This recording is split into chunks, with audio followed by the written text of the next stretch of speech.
Welcome to episode 282 of the DFO Rundown, brought to you by Botano.ca. The game starts now, and man, so does the race for the trade deadline. We are 8 days away from next Friday's trade deadline. It kicked off yesterday with the Tanev deal. We'll get to all of that. So if you like the games and you like the trades, you like everything. Also, if you're a big NBA fan, lots of great prop bets to be made at Botano.ca.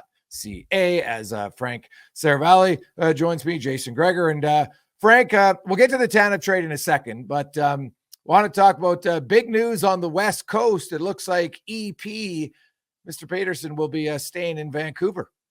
Yeah, this is a massive development for the Vancouver Canucks over the last 48 to 72 hours. There was so much talk and rumor and innuendo, so much idle speculation in a very combustible Vancouver market, and understandably so, given that, you know, more or less the centerpiece, the face of their franchise, remained unsigned and was staring down what would potentially be a really fascinating summer for one of the teams at the very top of the standings and certainly in the race for the President's Trophy.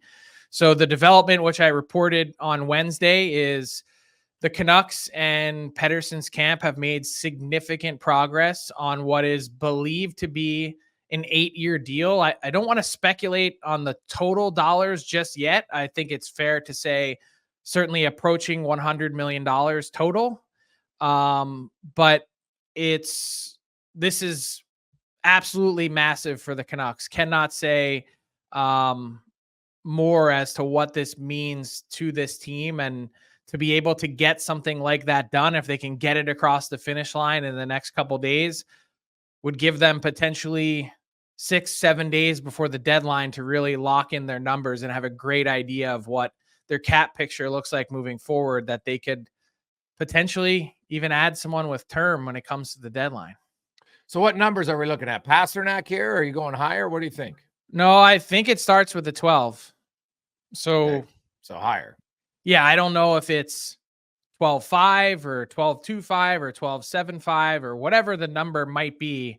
I think it starts with a 12. Either way, it's going to be significant. And I think what's way more fascinating is eventually getting the details on how all this came together, because there was a report on Saturday that teams were calling the Canucks trying to gauge interest, and that just blew things up in Vancouver to the point where I'm told Pettersson went into the Canucks early this week and said, let's end all this nonsense. I want to get a deal done. I want to stay in Vancouver. Well, it makes sense. Yeah. Especially, if he gets the deal that he wants. And I'm assuming, Frank, then we're talking like 8-year deal. Yes. 8-year deal. That was one of the hangups early on in the process, and not for the Canucks. They were fine with whatever he wanted to do, whether it was 4 years, 5 years, 8 years, the max. They were on board with that. And it was just a matter of getting him to come to the table. That was the part that had frustrated them the most, was not his nonchalance, because I don't think he wasn't taking it seriously. It was more just he was very comfortable in his own zone, playing this year, then becoming an RFA and figuring it out from there. And they're sitting here going, this is arguably our best player. We've got other business to attend to that we really can't fully complete until we know what his number is. We could ballpark it, but to have him sign pen to paper is a totally different story. And if and when that happens, there's going to be a serious sigh of relief in that Vancouver Canucks front office. So you look, he's making 7.3 now, so it's about a $5 million raise, give or take. They have the 2.2 extra next year from Oliver Ekman-Larsson, who jumps up as far as dead cap space. So they'll have to do some maneuvering, even with the cap going up. That's an additional, $7.2 million from those two for next year for Canuck fans. Anybody who's wondering about the future of their cap. Yeah, but Filip Hronek is going to cost a lot. I believe that number still starts with an 8 in front of it. Yeah. Well, Tyler Myers is $6 million that comes off the books. I'd be surprised if he's coming back at anything close to that. So They also have a $4.5 million increase. So yeah. No, I the mentioned bulk of that would be going to Pettersson. Oh yeah, Pettersson basically eats it up. So yeah, no, they'll have to like every team. You know what? You'll have to move around some pieces for sure. You know, they've got, Ian Cole. I think they really like. Will they pay him $3 million next year? Remains to be seen. So they've got some ways to maneuver around. Obviously, it doesn't impact this year at their deadline, but it does impact it in a sense that if you're trying to acquire guys with term, right? Yeah, and that's the thing. I don't know how aggressive they're going to be, but they can't really go down the heroic path and get him locked up until they know officially what Pettersson is. And then you're looking at the rest of their situation. Like, here's where things started to get dicey for the Canucks is if they go into the offseason and he's not signed, Pettersson, really what your deadline is the date to file for arbitration. Because if you don't get a deal done by then, and Pettersson files for arbitration and goes through with it, he forces you into a 1-year deal. And then at that point, if you're the Canucks, there's almost no way you can have him enter next season on a 1-year deal and then put yourself in a precarious position where you have to move him before the deadline or risk getting nothing for him in a year in which you're expected to be a contender again. So, I mean, I can't stress enough how had they gone through this regular season and not gotten him signed, that if you thought an already bubbling situation would have been interesting, it would have flowed over, I think, in the summer and really turned the heat up. So again, huge news for the Canucks. And, the fact that this could get done in the next couple of days is pretty massive. All right, so Vancouver fans will be happy. Dallas Stars fans, Frank, the Chris Tanev deal goes to Dallas. New Jersey helps out with a little bit of salary retention. They give up a 4th for him. It's a young prospect and a 2nd rounder. What do you make of the deal? What do you make of the return for all 3? And I guess in a sense we include New Jersey. That's kind of the going rate to retain salary. So I don't even know if we need to talk about that. That's kind of the going rate. I'll actually start with New Jersey because I love the fact that they're involved. They had almost $10 million in LTIR space that is use or lose. And there's no way they'd be able to spend all of that at this deadline.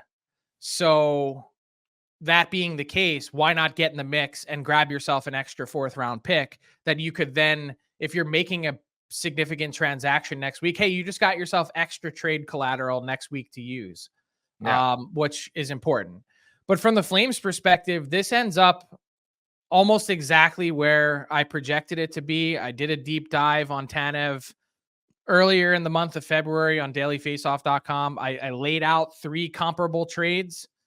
This falls right exactly in line with that. And, when you consider the market, and I'm going to pull up the exact trade that I had mentioned, it was the Brett Kulak deal, a 2nd round pick, a 7th round pick, and William Lagesson. I mean, that was March 21st, 2022. You can go ahead and look at that and just kind of set the uprights for Craig Conroy to kick through in terms of what to get in return. Now, Flames fans, I think, are upset. Oh, why can't we get a 1st round pick for Chris Tanev? And my answer to that is, I mean, here are the defensemen that have been traded for a 1st round pick in the last calendar year. Let me read them to you. Erik Karlsson, Ivan Provorov, Jacob Chikrin, Dmitry Orlov, Filip Hronek, Vladislav Gavrikov, Matthias Ekholm, Rasmus Sandin, and Jake McCabe. Now, Sandin and McCabe are in different categories because Sandin is 22, 12 years younger than Tanev, and certainly on the upswing in his career and is a 1st round pick pedigree. And McCabe had multiple years left on his deal, and Chicago ate half to knock him down to $2 million. So park those 2 guys on the side and tell me, does Chris Tanev fit in that category of caliber defenseman that I just named? Well, the one guy to me is Gavrikov. You know what? I think they're kind of similar. They're defensive minded guys. right? He's That would be 7 probably, years older than Gavrikov. no, that's what I'm saying. The age is the difference. But as far as skill set goes, I think No, he's the I don't even think they're. I think in some ways, as having a moniker of being physical defensive defenseman and that part not being true, I would argue that that's maybe the case. But the point being, there's way more evidence to suggest that Tanev was on track always for a second round pick. Now, the differentiator here in this case is that the Flames really like the prospect that they got back. Well, he's a second rounder from two. Yeah, like I think when you look at the Kulak trade at the time, William Lagesson was just thrown in as like a. He was to make the money work. Yes, exactly. So it's more than what they got for Kulak for sure. Yeah, and so I would probably slot impact wise Tanev ahead of Kulak if that. No, makes I agree. sense. Yes, 100%. So you can understand why they ended up at this point. Artem Grushnikov, he's a physical, nasty guy, and maybe he will be something, maybe he won't. I think the scouts that I talked to trend him toward being a third pair guy, but if that's what you get as a team, an NHL third pair defenseman, well, you're pretty happy. So you get a second, potentially a third pair defenseman, and then this conditional third round pick that they got is contingent on the Stars advancing to the Stanley Cup final. No pick transfers if the Stars don't get to the final. And I look at that deal and I say, there's nothing wrong with that. It's a totally fair return. And then you think about the Dallas Stars and you think about what a good fit it is. And you look at the Stars and you say, okay, they didn't have to trade their first. They've been money drafting. So that part is great. You still, because teams retained 3/4 of Tanev's salary, you still can go out and add next week at another position if you want. And you didn't give up any of your top prospects. A total win for Jim Nill in that sense. So I like it from Calgary's perspective. I love it from Dallas's perspective. Yeah, I'm very curious, Frank, to see if this is just a rental or, if they look to re-sign, because, hey, I'll say, like, the one defenseman in Dallas that very few people talk about outside of Dallas is Thomas Harley, and he's a hell of a player, right? Like, you have Harley and Heiskanen in your top pair, Tanev and Lindell. You throw in Suter and Hakanpää, like 1 through 6, Frank. I would put up Dallas's top 6 against any team in the league and say, okay, tell me who's better 1 through 6. It's a totally fair question to ask. And I also think that there's some legitimacy to, or at least legitimate optimism to that conditional third round pick, because I picked the Stars to win the Stanley Cup before the season started. Not saying that's going to happen, but are the Stars a real threat to get to the Cup final? Win 3 rounds? Yeah, 100%. Yeah, they're in a top like that. It's the top 3 in both the Pacific and the Central. It's going to be an absolute slugfest. Finishing first to me in both of those divisions is massively important. I agree. And I would say, not knowing the complete view yet of what Colorado, Vegas, and Edmonton are going to do, I really like Dallas to advance and be the last team standing, because I think that their game translates so well to the playoffs. Let's face it, playoff style hockey is different. And that Stars team has a heavy element to it while also being incredibly mobile, that I think now Tanev adds a different element. They didn't have a shot blocker. They didn't have someone that eats pucks. They're 22nd in the league in block shots. Chris Tanev is second among all skaters. That's a great addition. And I like the fact that they have no strings attached. I know you mentioned re-signing. They didn't give up a ton, so if he walks, that's fine. And given the significant jump that we've seen from Harley, like, I know Tanev would slot lower probably in the lineup. I wouldn't want to have strings attached to Tanev. No, I agree wholeheartedly. I don't I look at Tanev and I just look at their overall defense, and he adds to their defense, but he's not the main key guy in their defense. Some would argue that maybe he's 3 or 4. So we'll see. Now, Frank, we got 8 days left. Of course, the Calgary Flame fans are still like, okay, what about Hanifin? What are you hearing? Where do you think he's going? And the return for Hanifin is obviously going to be a little bit higher than the return for Tanev. It will be, but I don't know by how much. So I really want to caution Calgary Flames fans as to why that may be the case. Noah Hanifin's camp is holding the Calgary Flames hostage. What does that mean? Well, you would look at his contract on Cap Friendly and say, oh, well, Hanifin only has an 8-team no trade list. That means the Flames can send him to 23 other places. Why is this such an issue? And the answer is because any team that has been remotely interested that is on Hanifin's list of teams that he wouldn't re-sign with or is unlikely to re-sign with, all the Hanifin camp has to do is quietly whisper to them, we're not re-signing with you long term. And that more or less scuttles a lot of the trade interest that might have been there. So then the next question is, well, who is on Noah Hanifin's list? I can tell you with 100% certainty that he's interested in potentially re-signing long-term with both of the teams in Florida, the Panthers and the Lightning. So it's not just the Lightning. It's not a one-shot deal. And then I believe at 3 of the other teams on his list at the least include Boston, where he's from, the Los Angeles Kings, and the Vegas Golden Knights. Now, just to be careful and caution everyone, those last 3 teams are not confirmed.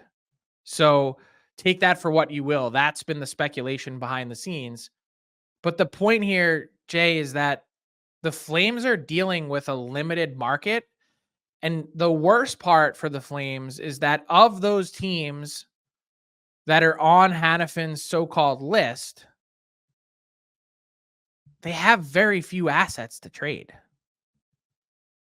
Tampa, they don't have a first-round pick till 2026. Same thing with the Florida Panthers. The Boston Bruins have one in 2025, but I don't know how they make that work. And then do they actually need him with the emergence of Mason Lowry? Yeah. Fair question to ask. Now, I think LA could use another left shot defenseman, but given their cap situation, are they in a spot where they can pony up $7.5 million a year to Hanifin moving forward? Yeah, it's tight for sure, right? Like, you look at the Kings, like they could do it this year probably, especially, we'll get to it in a second on the Kempe situation, but yeah, like they don't, like Matt Roy is $3 million.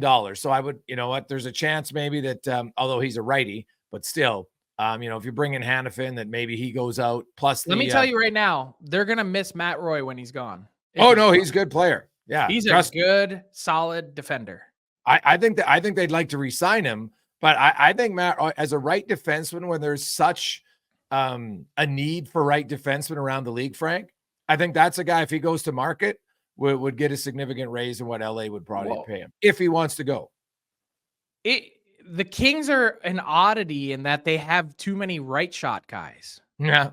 That's why they went out and got Gavrikov last year, because they needed left shot guys. Yeah. And so they're in an interesting kind of predicament where they need the opposite of what everyone else does, which is a nice problem to have in a way. But mentioning the Kempe potential cap space and LTIR, that's a big one, because I think the Kings are keeping really close tabs on the Devils and what happens with their playoff chase with regard to Tyler Toffoli. Yes. A reunion there if somehow the Devils completely fall out of the race over the next 8 days and Tom Fitzgerald is forced to flip and sell, then that could be really interesting. A lot of things need to line up to make that happen, but a team that I wouldn't count out, I know everyone's been thinking winger for the Golden Knights, and rightfully so with Mark Stone's injury, but I think Hanifin does make a lot of sense there. Now, they would, again, remain a really top-heavy team in terms of what they're paying their upper echelon players if they were to get Hanifin and keep him. But a reminder that Alec Martinez's $5 million is coming off the books, Yeah. And Martinez has been serviceable this year. In fact, he's probably given the Golden Knights even more than they might have expected. They still have $5 million to play with, and that's a huge part of Hanifin's next deal. So that is a possibility, and fitting in Hanifin this year wouldn't be a challenge, given that his cap hit isn't very high, and the Flames could retain, and you could always get a third-party broker, and the Golden Knights might have a ton of cap space to play with Stone's injury. Yeah. Well, even if you look moving forward, Martinez 36, you know what? You replace him with Hanifin, and Hanifin gets a raise, and you have the cap going up. They definitely would have the cap space next year if they wanted to do it. So, and Vegas, Jonathan Marchessault. So the thing we know, Frank, about Vegas is they've proven. I think the one thing Vegas has done so far, it's a little bit better than some other teams that win, Frank, is they remove the emotion from keeping guys around that are important to their team. Use Riley Smith as an example. Not that he's a bad player, but you're like, hey, you know what? You can't, if you look back and Chicago's talked about, other teams have talked about it, you fall in love with your guys and you keep them longer than you should. It happens in hockey. Like Bill Belichick, I know, totally different sport. That's why they were successful. He didn't fall in love with the guys who helped him win. He was like, you know what? He removed it and said, okay, now this guy's older. Sorry, I got to bring somebody else in. And that's why they kept to be dominant for such a long time. Obviously, they had great players too. But, right, I think that's something in hockey that more teams have to be aware of. So you mentioned Smith. Important to point out that I'm told the Pittsburgh Penguins have received more interest and more teams interested in Smith than they have on Jake Gensel. Now, that wouldn't surprise me. Now, and Vegas, they can't trade him back and have salary retention, right, to Vegas? Correct. They can get him, and I misspoke a couple pods ago. This is exactly what happened with the Canes and the Flyers in trading back Tony DeAngelo. They couldn't, because he was on their reserve list in the last calendar year, they cannot therefore retain and send him back there. They can send Riley Smith back there in full, but It doesn't really solve Vegas's problem, because then you've got Smith next year at $5 million, and that's when they're going to have the issue. Yeah. So, no, I could see teams being interested, especially if Pittsburgh's going to retain some salary. You kidding me? Then he becomes a hugely valuable player. So, but the other part of that too, to keep in mind, I don't think it's totally out of the question that they reacquire Smith, because they could always just do this summer, after another good playoff run, what they did last summer, which was dump him. They got a third back for him. So it's not like he's someone, like, they could trade something to Pittsburgh now and get Smith for the playoffs, and then trade him again in the summer and recoup half of that, essentially, whatever. Like, I would be interested in doing that, given that, you don't have to wonder, is this guy a fit here? Yes, he is. That's half the battle of trading at the deadline, right? I think sometimes people overlook the fit of knowing, okay, if we bring this guy in, not only does how he fit in, but how does it impact our guys? Like, everybody gets happy, but you don't want disgruntled players where all of a sudden, you know what, some guy's a key player and now he's not as key of a player, right? That's just the facts. Just a quick aside. Last night I was going to sleep, and my wife is not a sports fan, not a hockey fan. And like, just laying there, and out of the clear blue sky, she goes, that's really sad for players that get traded. They were on a really good team, and they now can no longer be part of it as they chase a Stanley Cup. And I said, no, honey, that's the part of the deadline that's interesting in the NHL, is, for the most part, teams almost never delete from their roster. They're almost always trading futures and adding. And that Tanev trade is a great example. Yeah. Yeah. Well, although, hey, ask Tyson Barrie. So it does happen sometimes, right? It does. So, and you know what? If the Oilers are going to be active and they're going to be making trades in the next 8 days, which I'll be shocked if they won't, they're going to have to say goodbye to some roster players, even if it's further down the lineup. They don't have any cap space. Well, they've accrued a couple, but what I'm saying is, let's say, for instance, hypothetically, you wanted to recall Jack Campbell. I'm not sure why you would right now, but they'd have to waive players on their team in order to make that happen. They don't have the cap space to recall them.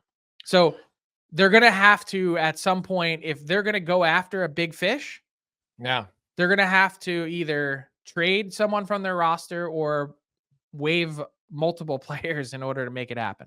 Oh yeah, no, I honestly, Frank, I think that's a foregone conclusion in Edmonton. There's a few, like they haven't been carrying a seventh defenseman just to accrue cap space, so they're adding a seventh defenseman for sure. Lock that in, guaranteed. That's your lock between now and Friday. Might not be a big splashy player, but the Oilers will add a defenseman. How many forwards they add, then that's the question, right? I think that's whether, would they get a top six forward? Are they looking some saying, hey, maybe a third line center, maybe a fourth line center? To me, they need a little bit of size and physicality in their bottom six, specifically on their fourth line. I don't think they can go into long series. I look at Vancouver, man, that Dakota Joshua on that line in Vancouver, and then you throw in Vegas's line. That'll be a difficult challenge. Not the end of the world, difficult challenge. I think some people erroneously report that Vegas's top six crushed the Oilers. It really wasn't. It was Jack Eichel's line that murdered the Oilers in that series last year. So, but still, I think Edmonton needs a little bit more truculence, Frank. It's a hockey term that people love to use. I do think that's something that they could use, no question. And that means a few bodies going out. That wouldn't surprise me at all. Hey, it's a difficult time of year. You got to make difficult decisions. Totally. Now, before I get to Tyler, two teams I want to talk about in the East, Frank, that the Detroit Red Wings, I think I'm ready to put a stamp on the Red Wings as a playoff team. They got an 8-point lead over the ninth place New Jersey Devils right now. No games in hand. They are rolling. I could see them adding something, not maybe massive, but I could see them adding something. But, Patrick Kane looks like a guy now who's the Patrick Kane we expect. He's healthy. He's got his legs underneath him. They look really good. And when I look at New Jersey and I look at Washington and I look at Pittsburgh and the Islanders, I'm like, none of these teams are going to make up 8 points in 23 games against the Red Wings the way they're playing. So I'm going to stamp the Red Wings in. So what do you think they do? And then what about the Flyers? Well, the Red Wings, I'd be surprised if they don't add. And I don't want to be a smartass, but it feels like you're a little late. You waited till the Wings went on a 6-game streak in order to officially declare them in. Well, nobody else. Well, were you declaring them 2 weeks ago? I don't think anybody was. They thought they were decent, but I'm saying like they're a lock to be a playoffs. They were in the contention all the time, but to me, they've separated themselves from the other guys in the race, is what I'm saying. Okay. I think there's one. Let me get you a hat and we'll call you Captain Obvious now. 9 points up on the rest of the pack. No, 8. But okay.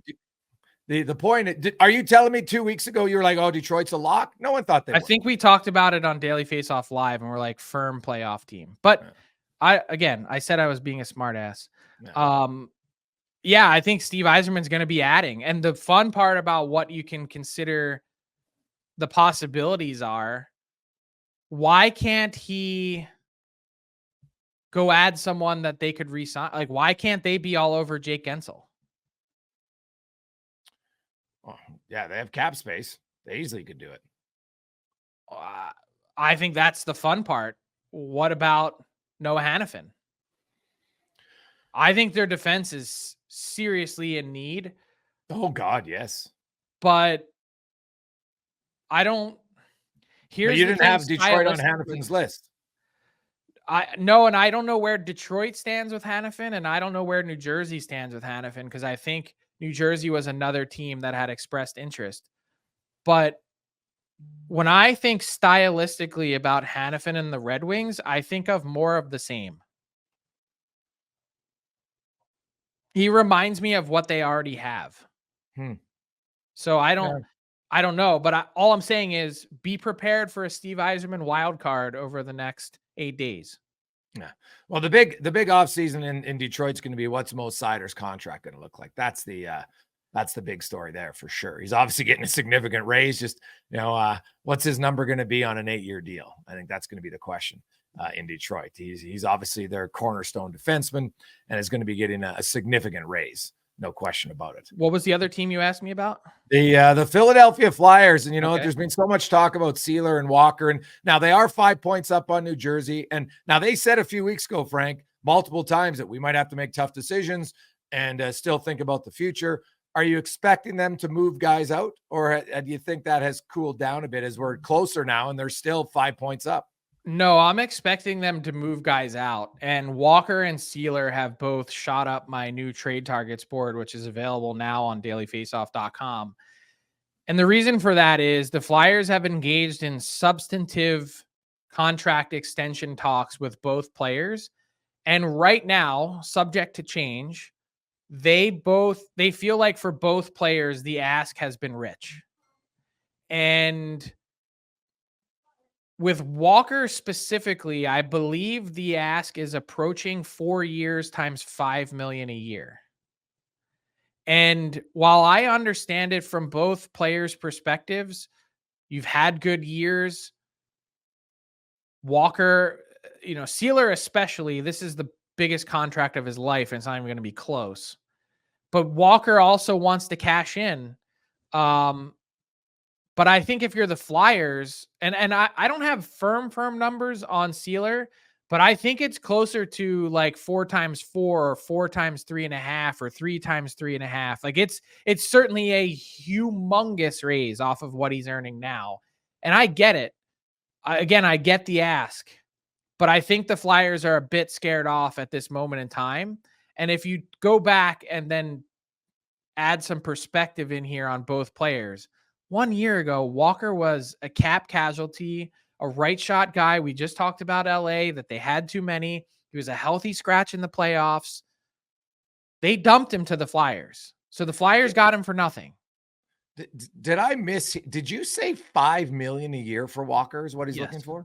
Yes. There's no chance. Well, I shouldn't say no chance. There's always a chance someone would do it, but why is there no chance? Why wouldn't someone pay that? Like he has 22 points. Like what is he that's suddenly is a $5 million defenseman? Like, I don't know. He's played 19 minutes and 30 seconds a night.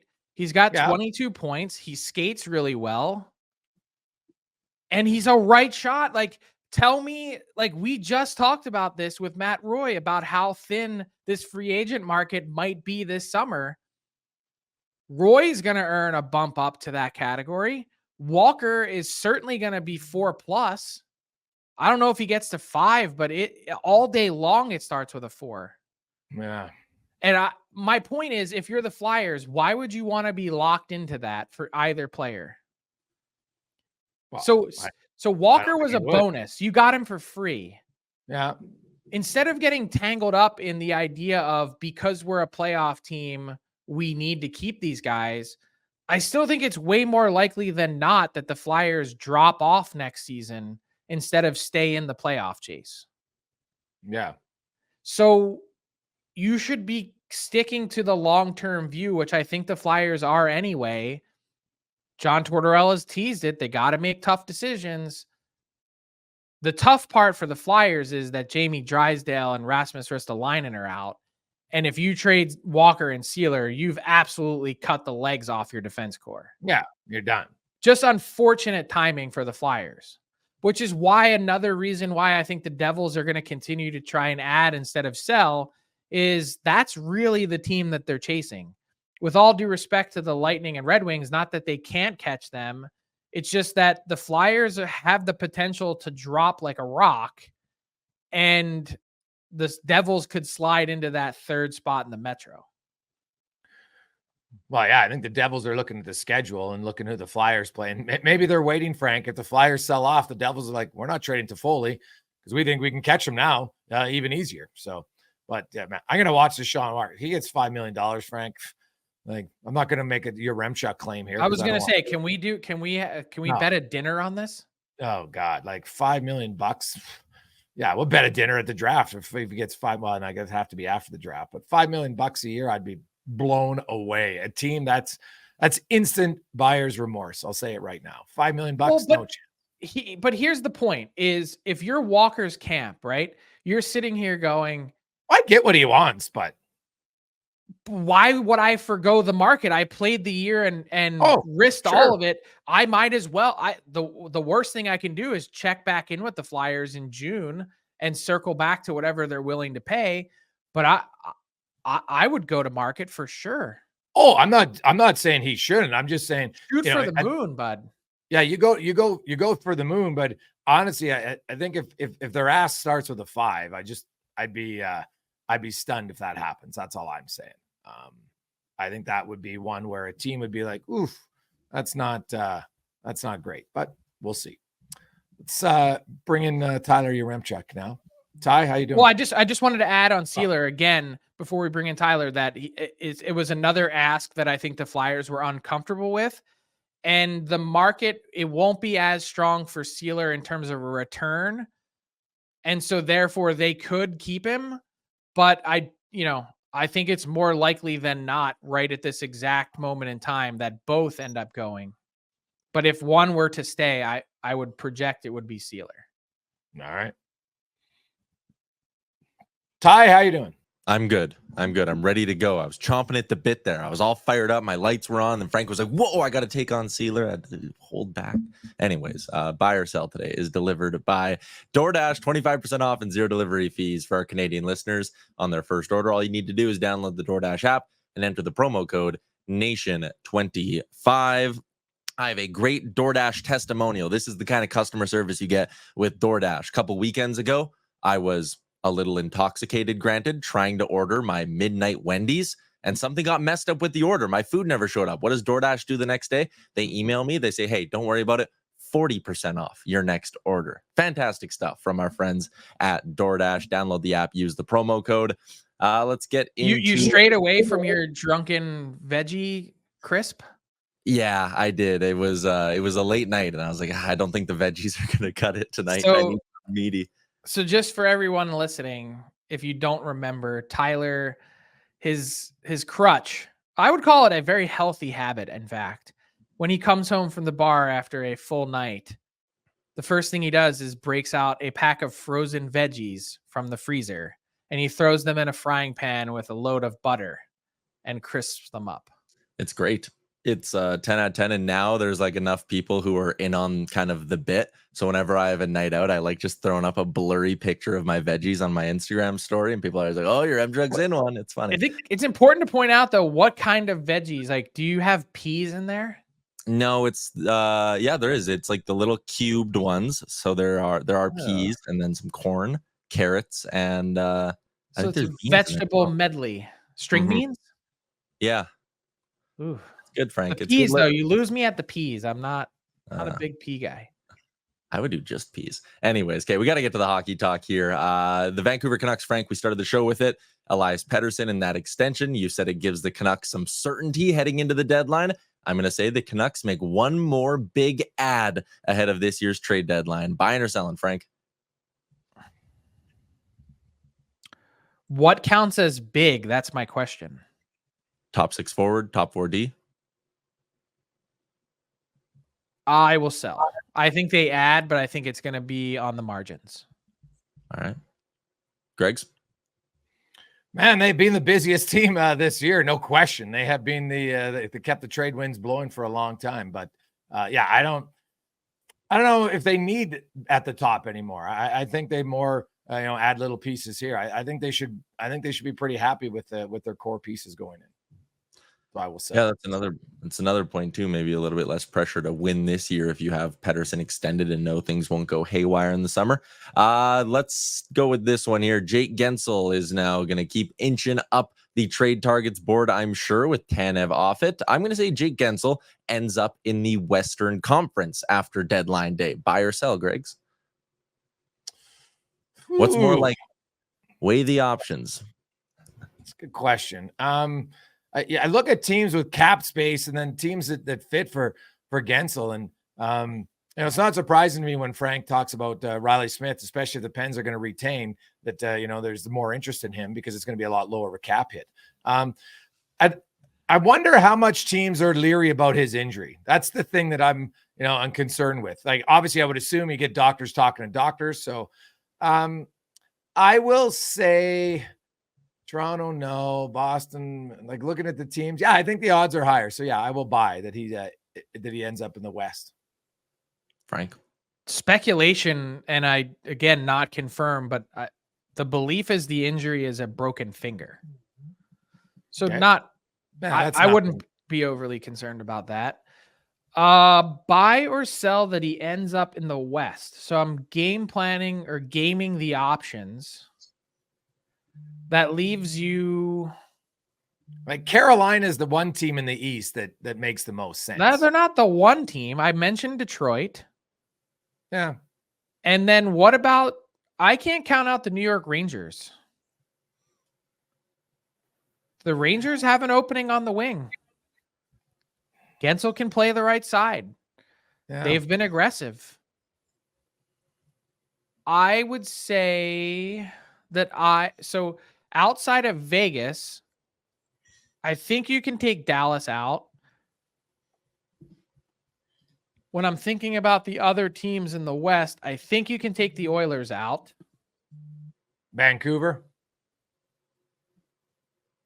I think with Pettersson re-signing, you can take Vancouver out. Yeah.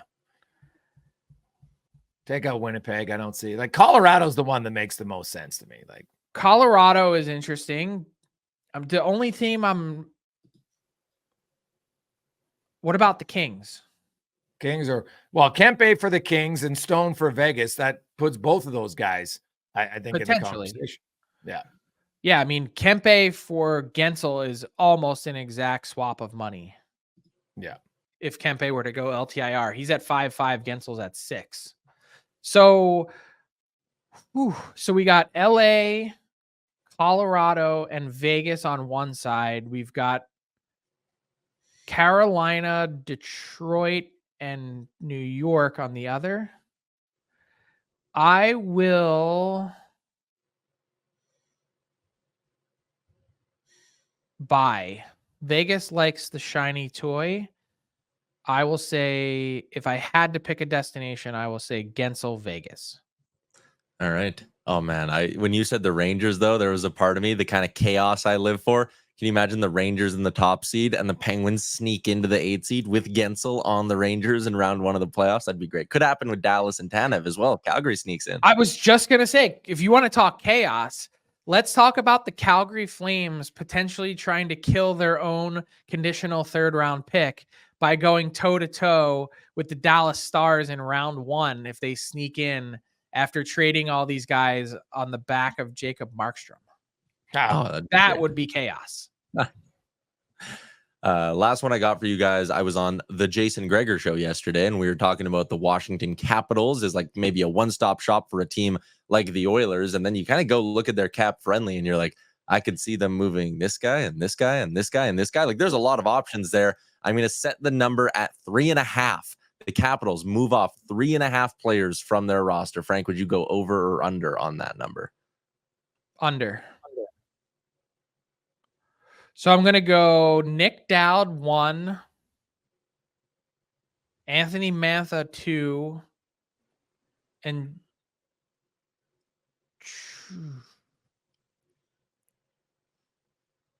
ooh, man. I'll go Joel Edmondson 3, but let me give you my wild card. And it's Max Pacioretty.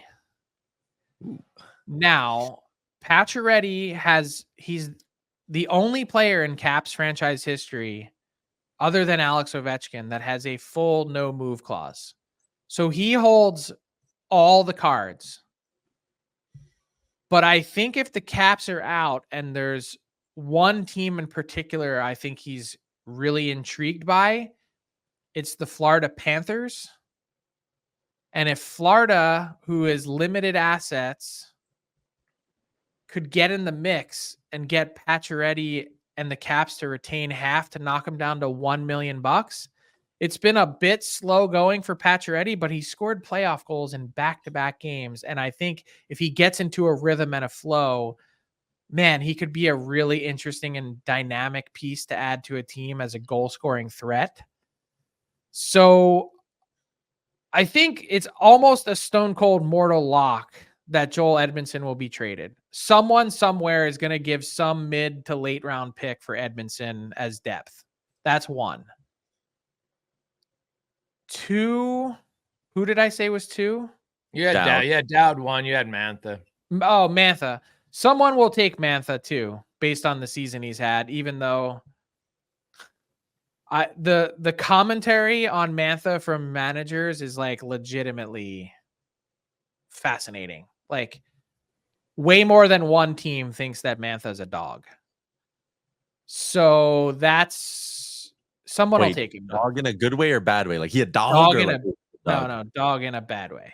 Ah, damn. But then Dowd's another wild card. Like they could just as easily keep him, but with his value being so high, I would expect he moves. So you know what? In a very roundabout way, I'm going to take the over.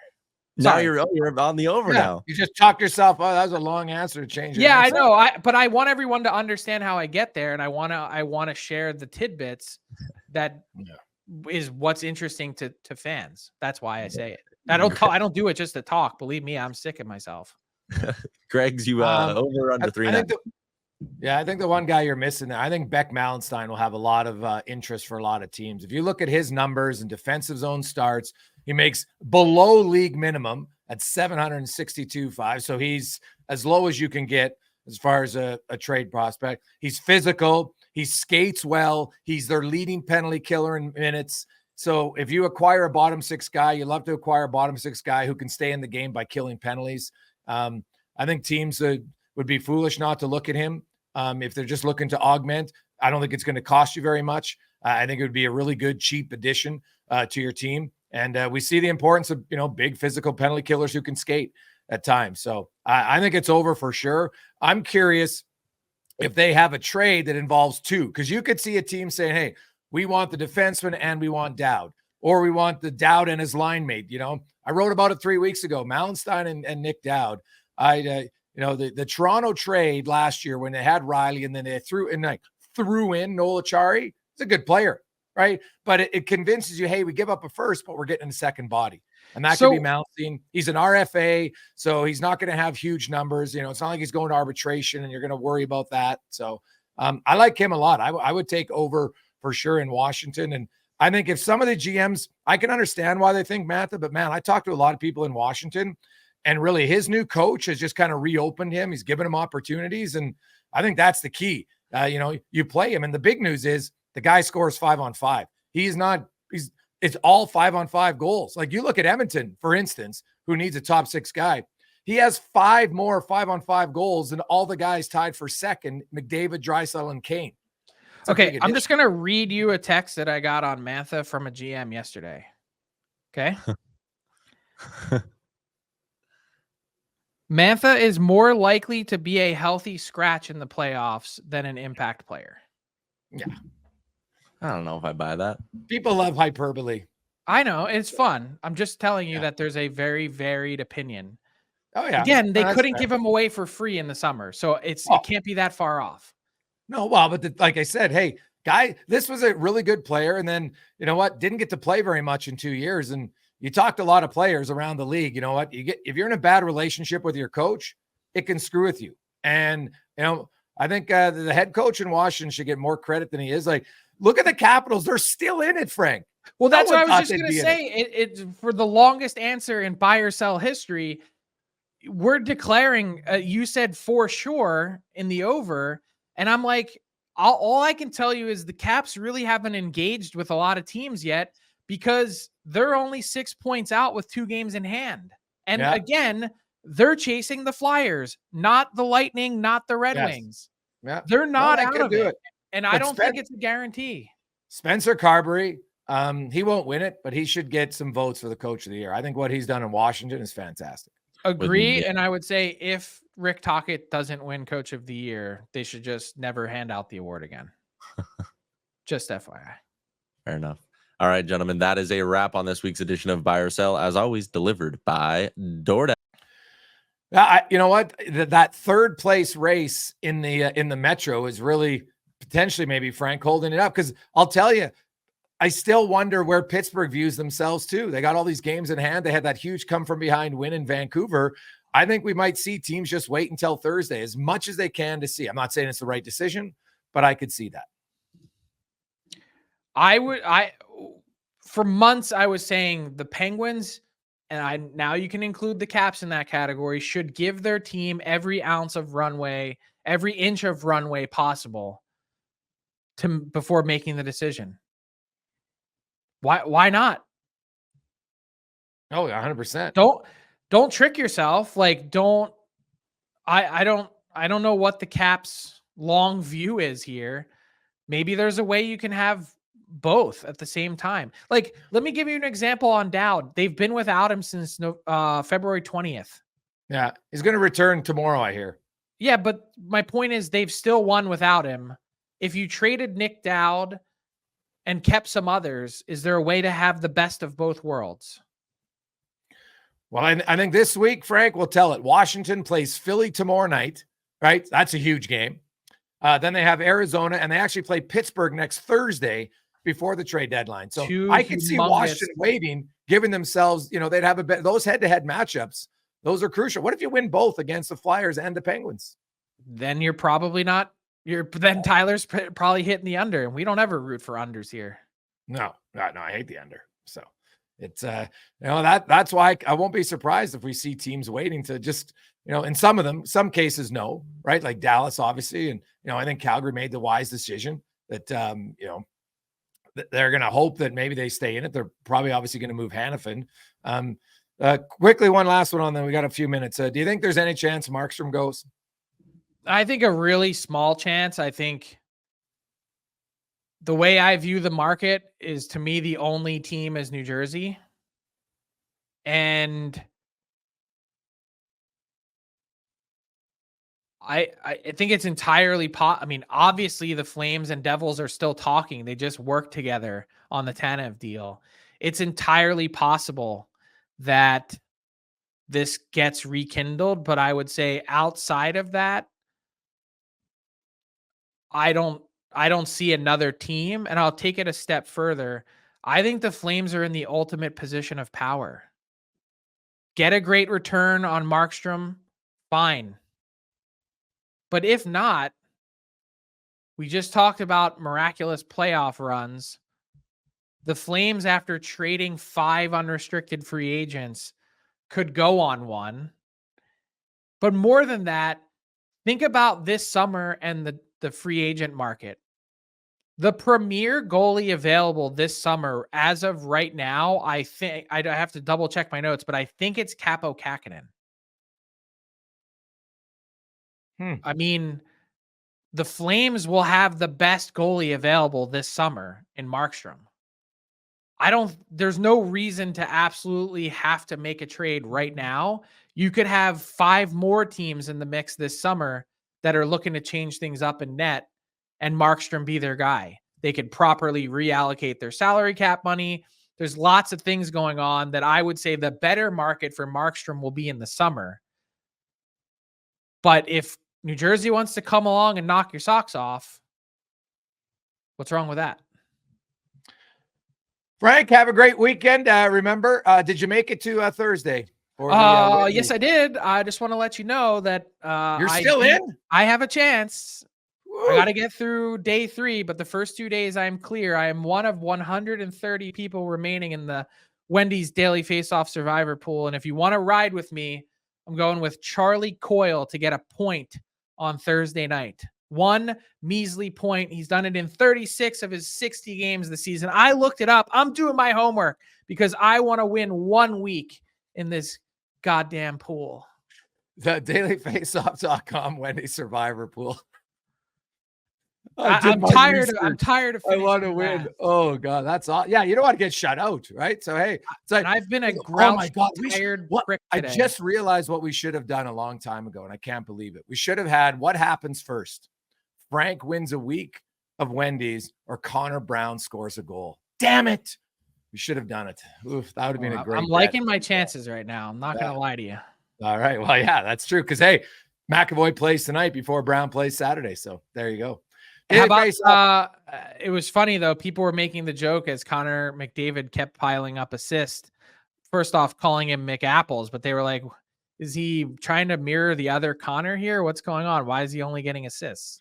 Yeah, well, it is funny how people thought it was that bad. I'm like, see how many points the guy has in his last 11 games without a goal? Like, it's ridiculous. I love that he did. He is finding a little humor in all of this. Yeah. Like, I've decided I'm gonna shoot less. He did get a chuckle when I told him the Oilers' all-time record for consecutive assists without a goal was 36. Grant Fuhr. So 30. Well, that's spanning multiple seasons, though. Yeah. Still, though, he had 14 apples one year. Did he really? Yeah. That's what blew me away. 14 assists as a goalie. That's a good year for a defenseman. Oh my God, yes. Yeah. Wow. McDavid didn't believe me when I told him that. I had to show him. He's like, what? I'm like, yeah, different time, man. Now, some of those assists were probably stepping outside the net. Paul Coffey picks Touching it the up. puck. Like, Yeah, and exactly. wheels, but still 14 apples. There's no pictures on the score sheet. So there you go. Different time. Different time. Frank, have a great weekend. We'll see what happens on Monday when we're into the final week to the trade deadline. 2 more pods until the deadline. Let's go.